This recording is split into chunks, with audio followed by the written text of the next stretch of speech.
Hello students, कैसे हैं आप।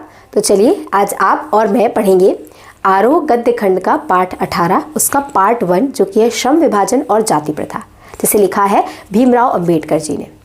यहाँ पर उन्होंने हमारे समाज के एक बहुत बड़े टॉपिक पर डिस्कशन किया है कि क्या जो श्रम है यानी कि इंसान का जो काम है, क्या उसको जाति के अनुसार देना चाहिए।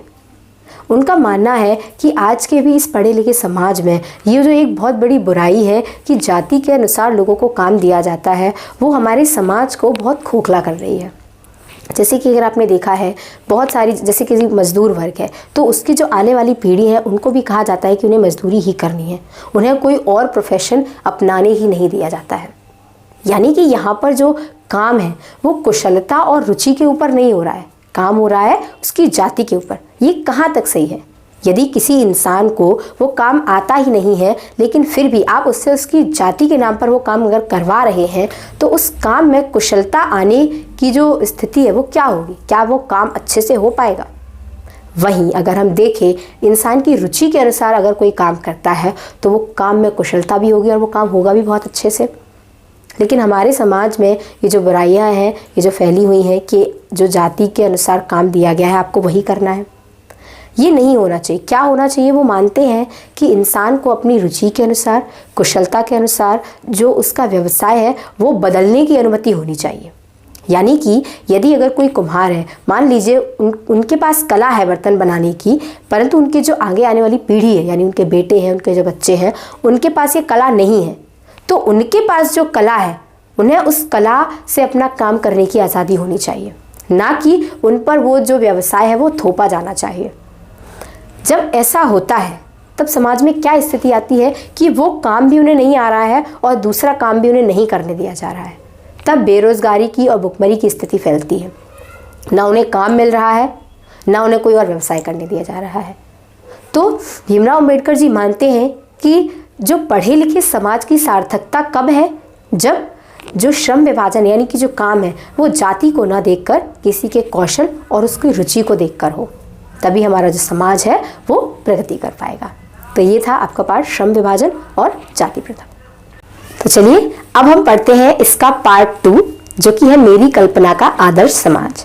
तो उसमें वो कहते हैं कि उन्होंने ये तो बता दिया कि उन्हें कैसा समाज नहीं चाहिए, यानी अंबेडकर जी कहते हैं कि उन्हें श्रम विभाजन और जाति प्रथा जैसा समाज नहीं चाहिए, तो उन्हें कैसा समाज चाहिए।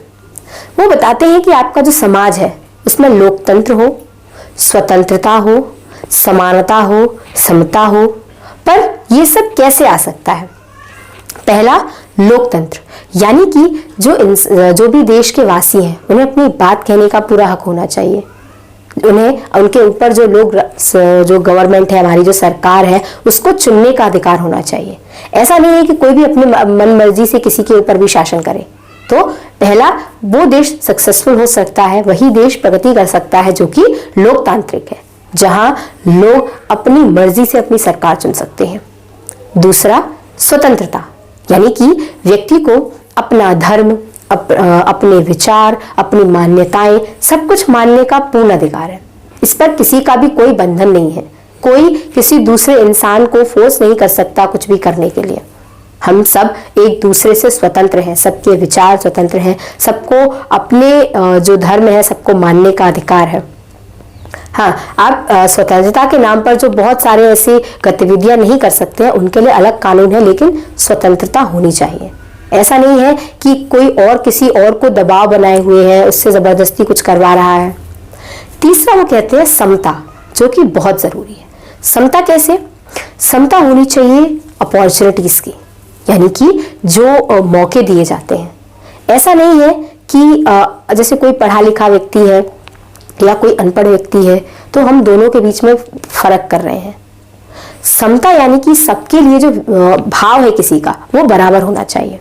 जैसे कई ऐसे बच्चे होते हैं जो प्रिविलेज्ड होते हैं, यानी कि उनको बचपन से ही सब कुछ अच्छा मिला है, पढ़ाई अच्छी मिली है, संस्कार अच्छे मिले हैं, उन्हें अच्छा स्कूल दिया, उन्होंने अच्छी डिग्री कर ली है। वहीं एक और व्यक्ति है जो कि जिसके जो पिता है वो इतने सक्षम नहीं है, उन्होंने उसको नहीं पढ़ा पाया, तो क्या आप वोट करने का अधिकार सिर्फ उस पढ़े लिखे व्यक्ति को देंगे? क्या उस अनपढ़ व्यक्ति का वोट करने का अधिकार नहीं देंगे? तो ये होती है समता, जहां जो मौका है वो किसी की स्थिति देखकर उसको न दिया जाए। जो उसके प्रति भाव है आपके, वो उसकी स्थिति को देखकर ना आए। जब हम यही मुद्दा राजनीति में लेकर जाते हैं तो राजनीति में ये हम कह सकते हैं एक तरह से उनकी मजबूरी बन जाती है सबको समान भाव से देखना, क्योंकि जो एक राजनेता है, अब उनके लिए उनके सामने बहुत सारी जनता, जब वो मंच पर खड़े हैं तो उनके सामने बहुत सारी जनता है। अब उस जनता में हर एक व्यक्ति की क्या स्थिति है वो जानना उनके लिए पॉसिबल नहीं होता। फिर उनके पास एक ही जो ऑप्शन है वो बचता है कि हम सबको समान समझें, यानी जितनी भी भीड़ हमारे सामने खड़ी है ये हमारे लिए समान है, हम सबके लिए समान बातें बोलेंगे, सबको जो भी हम कहना चाह रहे हैं सबके लिए समान रूप से कहेंगे।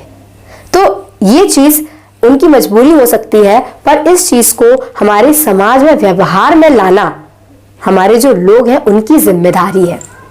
हमें सबके लिए अपना जो व्यवहार है वो समान रखना चाहिए। अब जो व्यक्ति समान नहीं है उनके साथ क्या करना चाहिए? उनको समान बनाने का प्रयत्न करना चाहिए। यदि कोई व्यक्ति ऐसा है जो कि अनपढ़ है, मान लीजिए नहीं पढ़ सकता, तो हम कोशिश करें कि हम उसको पढ़ाने की कोशिश करें, हम उसको ऊपर हम अपने लेवल तक लाने की कोशिश करें।